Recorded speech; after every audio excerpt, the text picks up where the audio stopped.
বন্ধুরা, আমি যে জায়গায় আছি এই দেখেন, কেউ চিনতে পারবেনি। দেখেন কোথায় আছি, গ্রামে।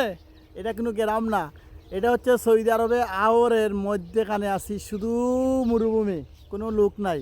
তো অনেকজনের প্রশ্ন করবেন আপনি কিসের জন্য আসছেন। ভাই আমি আসছি, এই দেখেন আমার পিছনে দেখতে পারতেছেন, এইগুলা নেওয়ার জন্য আসছি। আর এই জায়গায় দেখেন আপনাদেরকে দেখাইতেছি, এই দেখেন বিওয়াস, লাকড়ি, হায় রে লাকড়ি রে লাকড়ি, হায় রে লাকড়ি, দেখেন নষ্ট হয়ে যার লাকড়ি, এই দেখেন নষ্ট হয়ে যার বিওয়াস, দেখেন লাকড়ি নষ্ট হয়ে যার, নেওরা মানুষ নাই।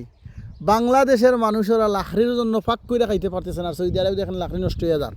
আর মরুভূমিটা দেখেন বন্ধুরা, বন্ধুরা দেখেন মরুভূমি, শুধু পাহাড় আর শুধু বালু আর বালু, আর কোনো কিছু নাই, মানুষ নাই, গরু নাই, কেউ নাই। তবে এই জায়গার ভিতরে মানুষ 2-4 জন আছে, কাজ করে তারা।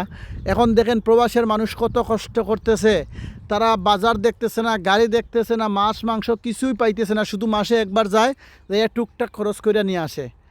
আর তারা কোনো দোকানপাট কোনো কিছু দেখতেছে না, শুধু সকাল হইলে 6টার সময় উঠলো, উঠতে এই যে গাছে পানি দেওয়া শুরু করলো, গাছ ডালানো শুরু করলো, এবং গরু আছে, বকরি আছে, উট আছে, এইগুলার কাজ করলো। সকালে 6টার সময় ঘুম থেকে উঠলো, জ্বরের টাইম পর্যন্ত কাজ করলো, পরে আবার আসরের টাইমে লাগলো, আবার রাত 9টার মতো কাজ করলো।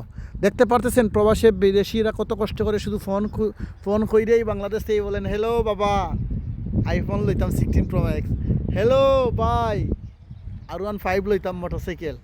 দেখেন তারা কি কষ্ট করে, কোনো মানুষ নাই, শুধু পাহাড়, শুধু বালু আর বালু, কত কষ্ট করে। আলহামদুলিল্লাহ, যারা তাদের থেকে ভালো আছেন সবাই বলে যাবেন আলহামদুলিল্লাহ।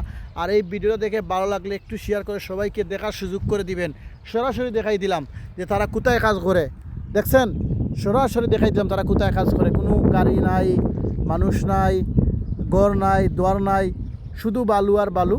আর তারা এর ভিতরে, ওই জায়গায় একটা টং আছে, টঙ্গের ভিতরে তার থাকে। বন্ধুরা, ভিডিও দেখে কেমন লাগলো মতামত কমেন্ট বক্সে জানাইবেন।